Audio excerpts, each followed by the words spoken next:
un excelente artículo publicado en 1973, Observación sobre una categoría, procesos sin sujeto ni fines, Althusser se planteaba el sentido de la historia a partir de una pequeña frase de Marx, extraída de su 18 Brumario.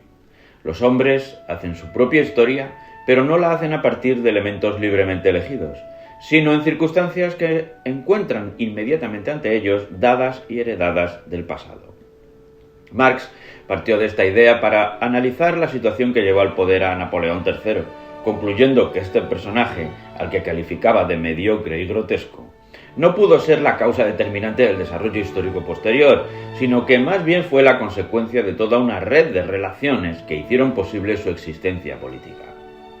Cargar sobre él toda la responsabilidad del proceso histórico equivaldría a magnificar su figura y justificar una teoría de la historia basada en grandes héroes o villanos que para bien o para mal habrían diseñado el transcurso de nuestro pasado y presente. La ilusión del sujeto de la historia nos lleva a eliminar la importancia de sus circunstancias. Y en eso se basaba la crítica de Marx a los historiadores y filósofos idealistas de su época, que fabricaban una historia útil para los intereses educativos del nuevo orden burgués.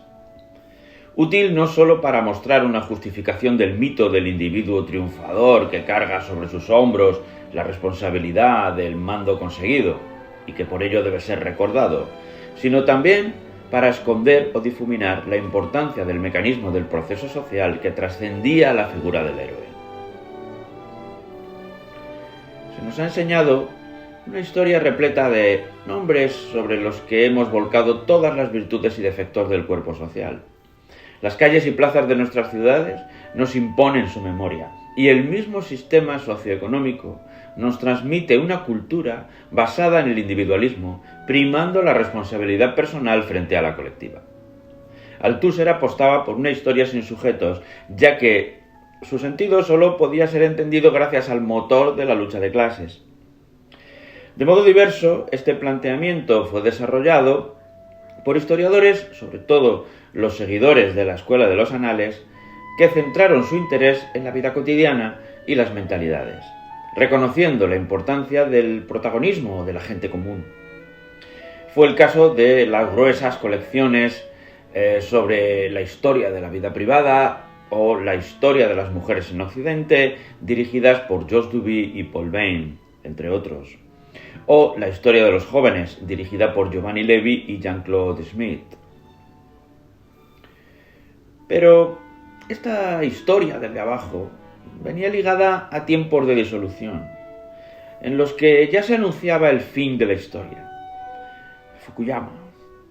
Frente al grueso de la idea de la historia como revelación de una vía hasta entonces insospechada que conducía coherentemente hacia el triunfo del liberalismo, tal como Polibio escribía 2000 años atrás sobre la conclusión de todas las historias en una sola, dirigida por el gran imperio romano, unificador y finalista del recorrido histórico.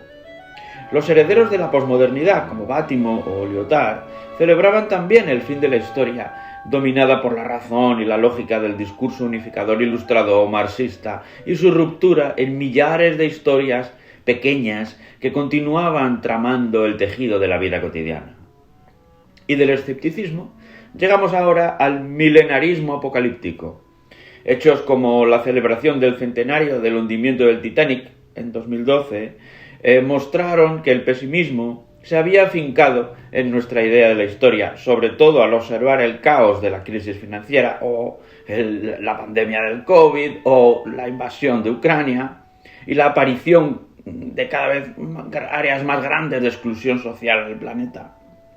No obstante, viendo los diferentes modelos de interpretación de la historia como proceso de análisis de nuestra memoria colectiva desarrollados a través del tiempo, puedo concluir, quizás influido por la incertidumbre que nos recorre a todos, que más que interesarse por los hechos o los procesos históricos, habría que valorar más que nada el mecanismo de producción del discurso sobre esos hechos y procesos. Es decir, la historiografía sería el único camino para comprender la historia. Conoce al historiador y entenderás su propósito. Las circunstancias moldean nuestra memoria. Psicológicamente, a lo largo de una vida, el pasado se magnifica o se difumina en fragmentos deformados por un presente cambiante. Por lo tanto, ¿qué podremos decir acerca de un pasado colectivo tan elástico como lo requieren los inconfesables intereses políticos de este momento? De todos modos, la labor de los historiadores es del todo necesaria e imprescindible. Ellos son el termómetro de nuestra sociedad. Solo su selección de temas y hechos a analizar es ya un indicio de las preocupaciones, miedos o ilusiones generales. Y sus interpretaciones y conclusiones son el resultado, por un lado, del posicionamiento político de los dirigentes y, por otro, y más importante, de las circunstancias que les ha tocado vivir. Cada tiempo y cada geografía tienen su modelo histórico, y todos ellos son a la vez reales y ficticios. Por lo tanto, voy a seleccionar las lecturas que me han parecido importantes y fundamentales en el aprendizaje del concepto, la función, la interpretación de la historia. Cada historiador, como he dicho, realiza su trabajo siguiendo los pasos de su propio tiempo y por tanto moldea su historia de acuerdo con las circunstancias ideológicas que le influyen. Así que me voy a ceñir, tanto por interés, comodidad y tiempo, a las obras comprendidas en este último siglo.